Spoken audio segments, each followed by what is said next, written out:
In 1942, this boat vanished without a trace. 78 years later, it was found at a depth of 12 meters. The G-5 torpedo boat, hull number 61, Soviet, Black Sea Fleet. One of the most unusual warships of its era, created not by shipbuilders, but by aircraft designers. Faster than a destroyer, lighter than seems possible, and it vanished so suddenly that in the documents, only 3 words remained. Missing in action. No wreckage, no witnesses, no explanations, for 80 years. Friends, today we are opening this case. You will learn exactly what happened that night in the Sevastopol Bay, why the recovery nearly ended in catastrophe, and why historians still cannot put a period at the end of this story. Watch until the end. The finale will surprise you. June 1942, Sevastopol Bay. Night. The air smells of diesel, sea salt, and smoke. Somewhere in the distance, the dull thuds of artillery. The city has been burning for 8 months straight. German troops are at the gates. But the bay is alive. It is working. It is fighting. At the pier stands a small boat, less than 20 meters long. The hull shines in the dark, not paint, but metal. Unusual metal, which we will discuss shortly. The engines are already warmed up. The crew, a few people, are taking their places. No unnecessary words. Everyone understands everything. This is hull number 61. The boat pulls away from the pier. The engines roar to life. A few seconds later, it is racing across the dark water. Fast, very fast. Faster than you probably imagine when you think of a 1942 military boat. It disappears into the darkness and never returns. Not that night. Not the next day. Never. The searches yielded nothing. No distress signals were intercepted. No wreckage was found on the surface. Not a single witness saw what happened. In the Black Sea Fleet's military records, a short entry appeared. So short that you can read it in 3 seconds. Missing in action. June 15, 1942. Period. Next line. Next order. The war continues. The boat with hull number 61 ceased to exist for everyone. For the command, for the archives, for history. It simply vanished, as if it had never been there. 78 years passed. 78 years is 3 generations. It is the end of one country and the beginning of another. It is tens of thousands of books about the war, hundreds of documentaries, millions of memories. And in none of them, not a single word about this boat. Because missing in action is the official way of saying, we don't know. We, most likely, will never know. Forget it. But in the summer of 2020, at the bottom of the Sevastopol Bay, something was spotted by an underwater drone. A silhouette. Small, overgrown with silt, almost invisible. But the silhouette of a boat. The connection was cut in 42, and now, 78 years later, something began to answer. But to understand what exactly was lying on the bottom of that bay, one must first understand what the G-5 boat was at all. Because it was not just a boat with a gun. It was one of the most unusual combat vessels of its time. And the story of its creation begins not at sea. 1929, Moscow. The design bureau of Andrei Nikolaevich Tupolev. You likely know this name. Tupolev means bombers. It means heavy aircraft that would later fly over Berlin. He was a man who thought in terms of wings, engines, and air. And this man was given a task. Build us a boat. Not a plane, a boat. A combat torpedo boat for the Navy. Tupolev might have been surprised, but he was an engineer. And an engineer takes a task and solves it in the best way he knows how. And the best way Tupolev knew was aviation-based. Thus began the project designated G-5.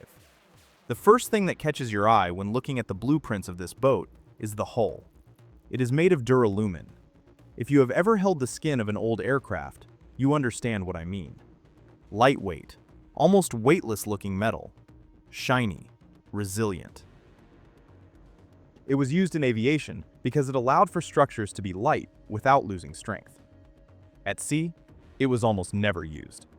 Too expensive, too unconventional, too airplane-like. Tupolev didn't care. He wasn't building by tradition. He was building by calculation. And the calculation yielded results. The G-5 boat, at full displacement, weighed about 20 tons. For a warship, that is almost nothing. 2 aircraft engines, each with 850 horsepower, the V-12 layout, the same ones installed on planes, propelled this lightweight duralumin hull to speeds that are hard to believe even now. Over 100 kilometers per hour. On water. This means the hull barely touches the surface. The boat doesn't sail, it flies, touching the sea only with the edges of its bottom. For comparison, destroyers of that time did 40 to 50 kilometers per hour. Cruisers, even less. The G-5 was twice as fast. But this boat had one feature that still surprises everyone who hears about it for the first time. Torpedoes. The standard logic of naval combat is simple. A ship attacks the enemy from the front. Torpedoes are fired forward, toward the target. Everything is clear. Everything is familiar.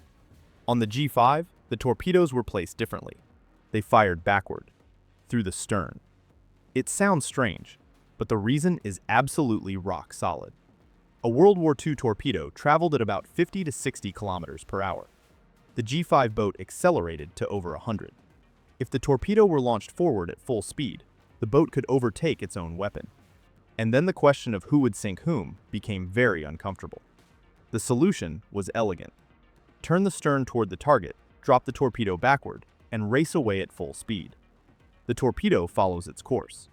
The boat, its own. Everyone survives. Or rather, everyone except the target. This is not a curiosity. This is an engineering solution dictated by pure physics.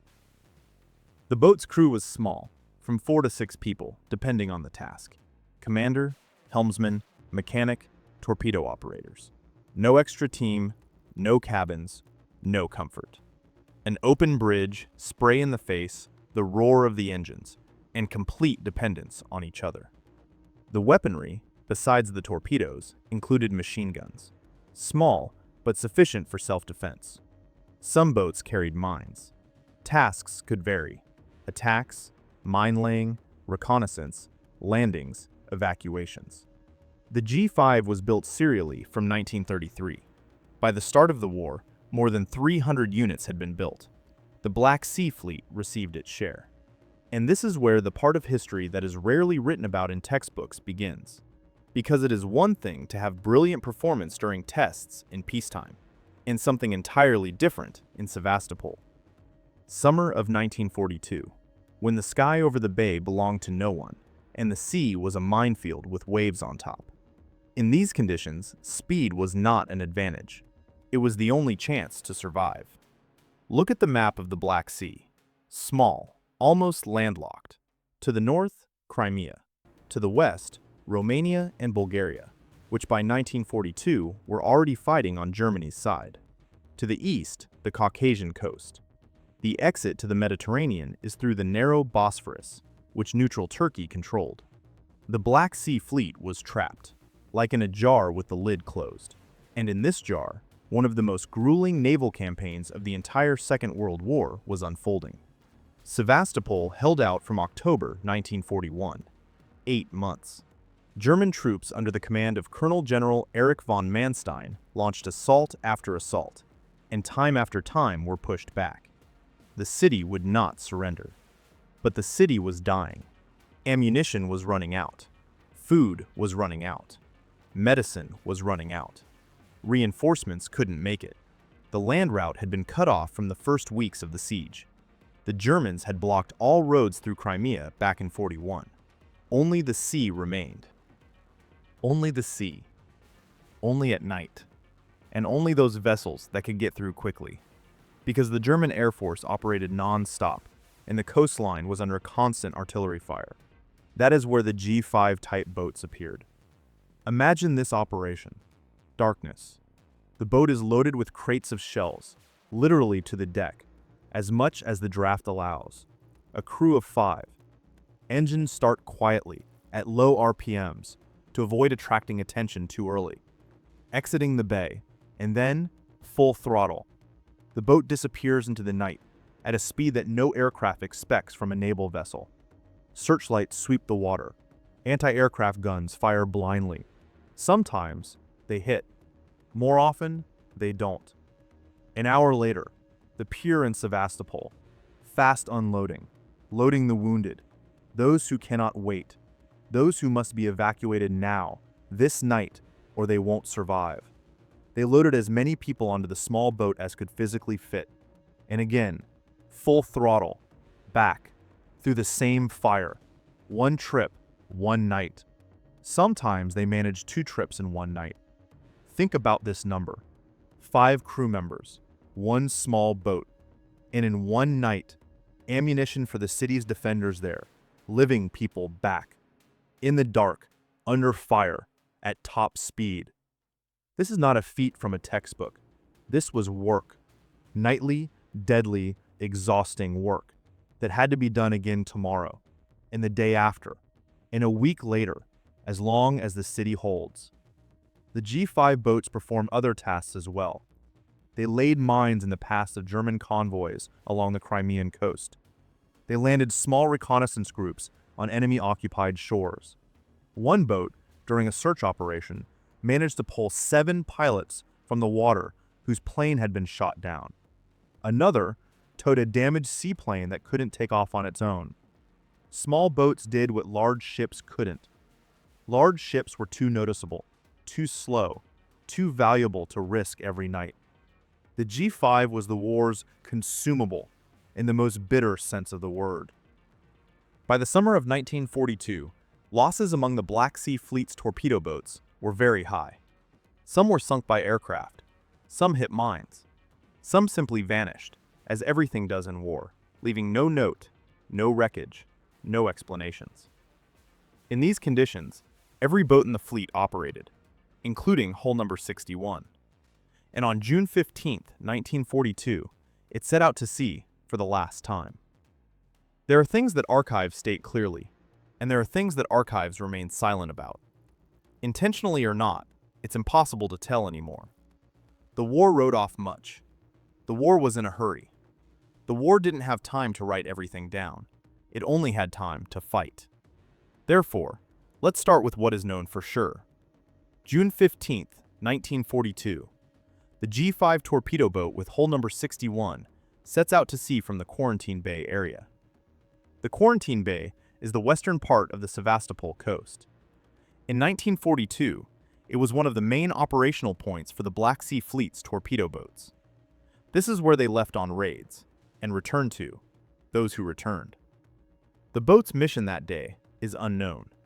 Documents have either not survived, were classified, or were simply never written in the haste that the fleet lived in during June of 42.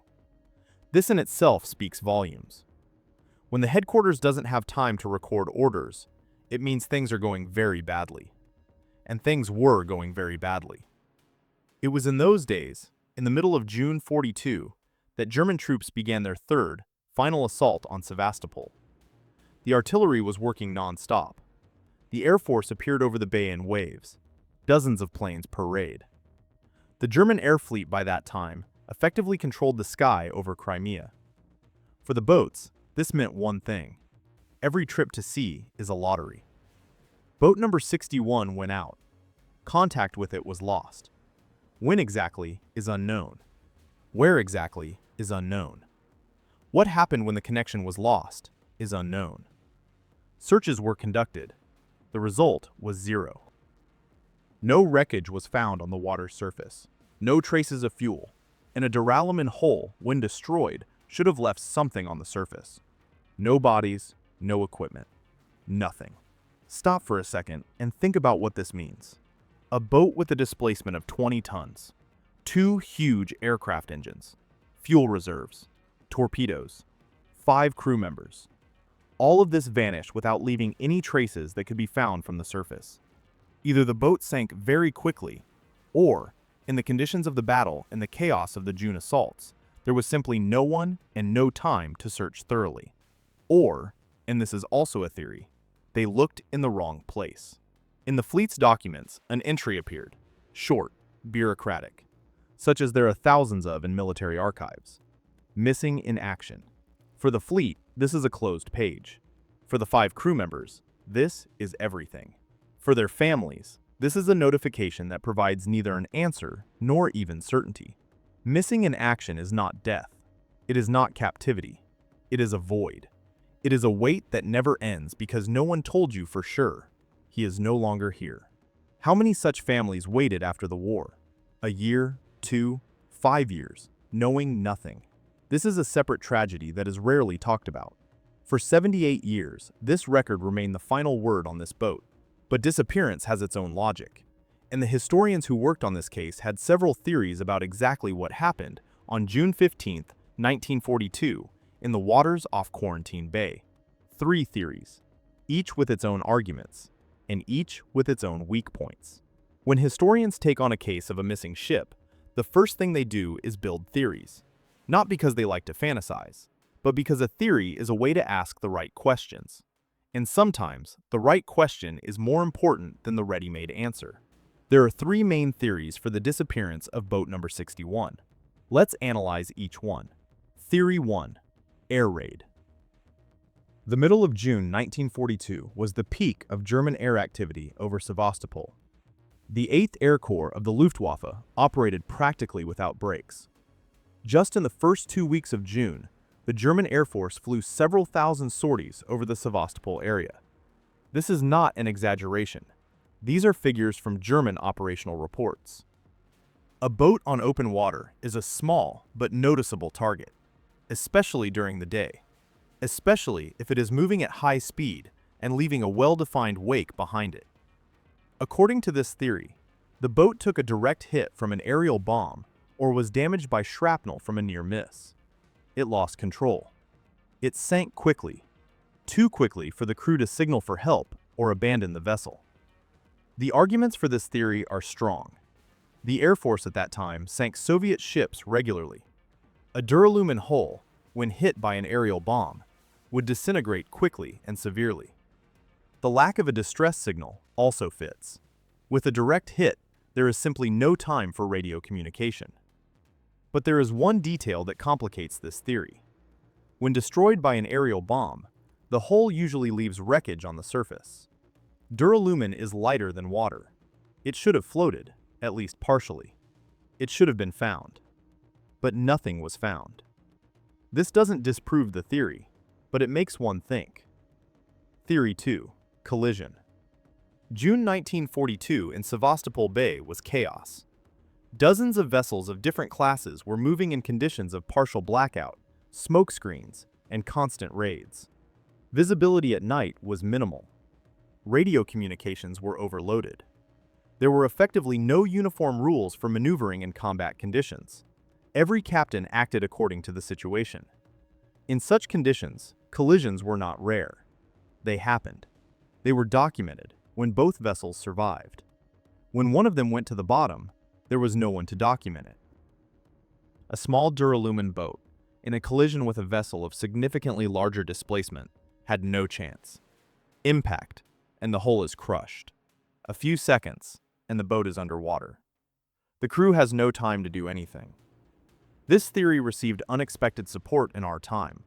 When the raised hull began to be examined by experts in 2020, a mark of a powerful impact was discovered on the port side. The nature of the damage was exactly what is left, not by an explosion or shrapnel, but by direct physical contact with a hard object. Think about it. For 78 years, this mark lay on the bottom, and it was preserved well enough that specialists noticed it immediately. This is not proof, but it is evidence. Serious evidence in favor of the collision theory. Theory 3. Mine. Sevastopol Bay and the surrounding waters by the summer of 1942 were densely saturated with mines, both Soviet and German. The Soviet fleet laid mines to complicate the enemy's naval operations. The German Air Force dropped mines from the air, directly into the fairways and exits from the bays. The situation reached the point of absurdity. Sometimes one's own mines became a threat to one's own ships. Minefield maps were not always updated in time. Conditions were such that even an experienced commander might not know for sure where it was safe and where it wasn't. Hitting a mine would explain the speed of the sinking, the absence of a distress signal, and the lack of wreckage on the surface. Under certain conditions, a mine explosion could destroy the hull so that the duralumin went to the bottom along with everything else. The weak point of this theory is the mark on the side. A mine leaves damage from below or the front. What was found on the port side doesn't look much like a mine hit. So, 3 theories: air raid, collision, mine. None are completely closed. None are fully proven. The mark on the port side pulls toward the collision, but it is only one element of the picture. And here is what is important to understand. For 78 years, these theories existed only on paper, only in the heads of historians, because the boat was not there. There was no object that could be inspected, measured, researched. But in the summer of 2020, everything changed. 2020 was not the easiest year in modern history, but it was in this year that something happened at the bottom of the Sevastopol Bay that almost no major publication wrote about. Something that, for people involved in the history of the Black Sea Fleet, was more important than most news that summer. An underwater drone was moving at a depth of about 10 meters along the exit from Quarantine Bay. This is a standard research procedure. The apparatus maps the bottom relief, spots anomalies, and transmits images to operators on the surface. Most such dives end in nothing special: silt, stones, old anchors, sometimes fragments of military scrap metal, which the bottom of Sevastopol's bays has in abundance. 75 years of war and naval history left a great deal on the bottom of this bay. But at some point, a silhouette appeared on the monitor that didn't look like a stone, an anchor, or a random piece of debris. It was too regular, too symmetrical, too ship-like. The operators slowed the drone, brought it closer, turned on extra lighting. Underwater at a depth of 10 meters, even on a clear day, visibility is limited, light disperses, contours blur. The spotlight beam passed over the object's surface. Silt, a lot of silt. Decades of sediment that settled layer by layer, year after year, covering what lay below like a blanket, slowly, evenly, without haste. But through the silt, outlines appeared. The bridge, the hull, the lines characteristic of a small, fast vessel. Not a fishing boat, not a barge. Something else. Something that was once a combat vessel. Specialists called in divers. When the first diver descended to the object and began carefully, with his hands, clearing the top layer of silt, it became clear that the find was serious. Under the layer of bottom sediments lay the hull of a small boat. Metal. Duralumin.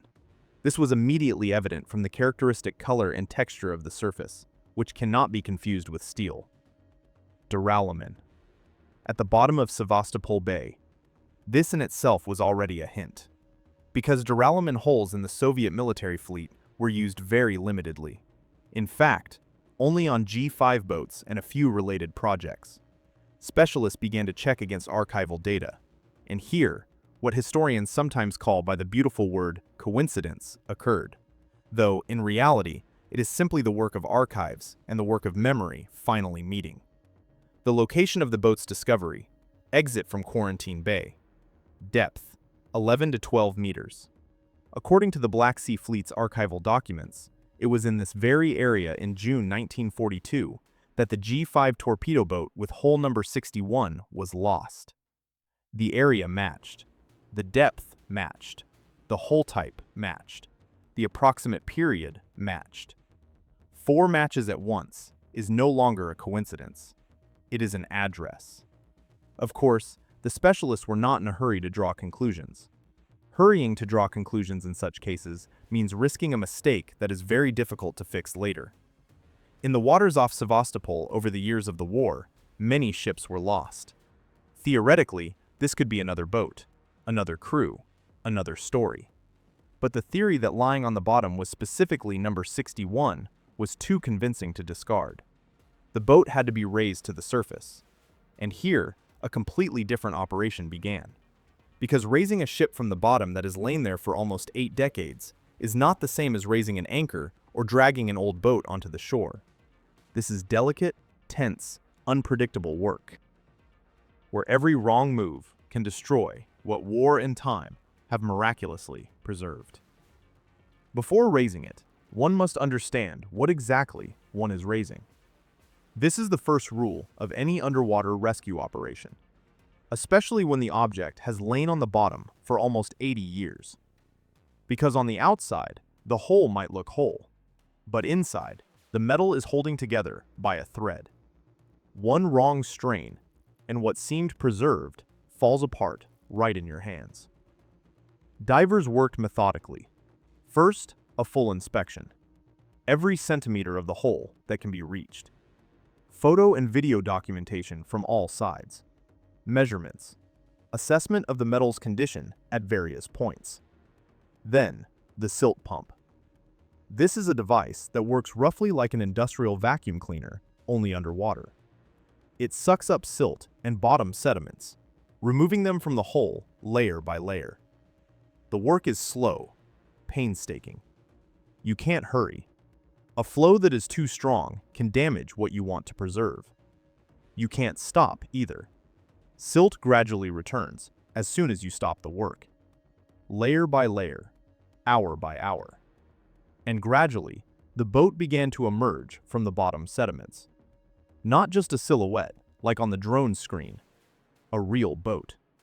With the lines of the hull, with the bridge, with the streamlined forms characteristic of the G-5, which Tupolev designed according to aviation principles. The metal, which for 80 years had not seen daylight, became visible again. The divers worked in complete silence. Well, as much as is possible underwater, where every sound is distorted and comes from all directions at once. Only the noise of the pump.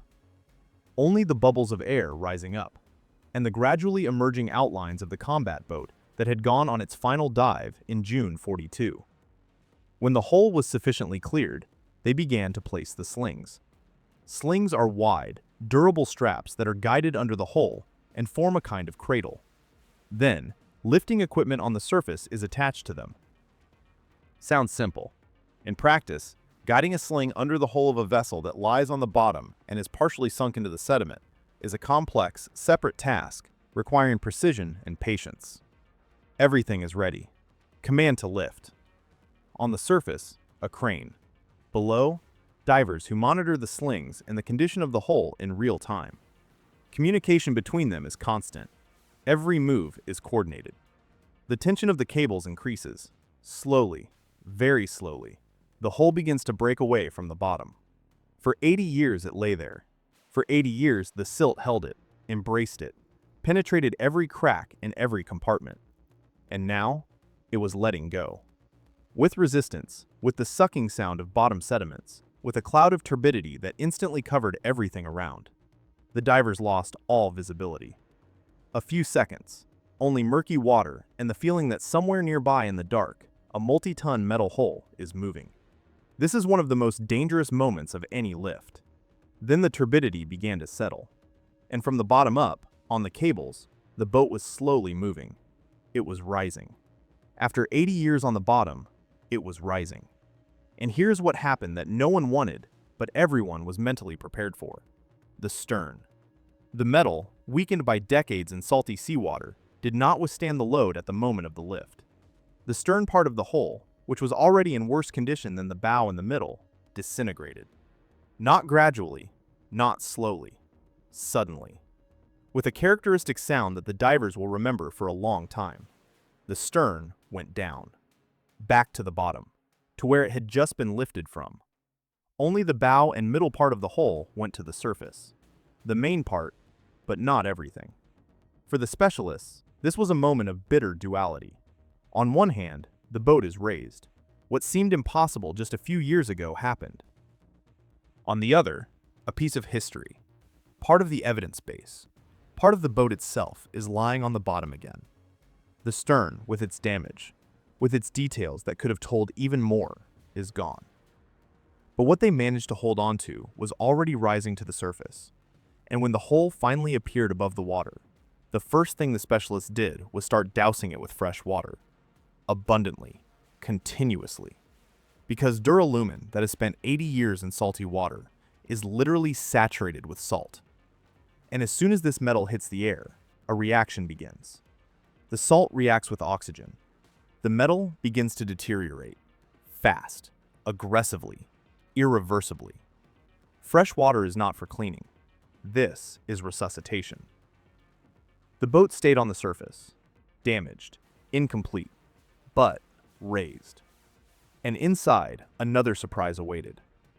When a sunken ship is raised, there is always a moment that is hard to describe in words. The moment when you look inside. Outside is metal, form, history and blueprints and archival photographs. But inside, this is already a space where living people were. Where someone stood at the wheel. Where someone checked the engines. Where someone, perhaps, in the final seconds realized that something irreparable was happening. The specialists looked inside the raised hole. The first thing they saw was silt. A lot of silt. So much silt. 80 years of bottom sediments that had penetrated every compartment through every possible crack and opening.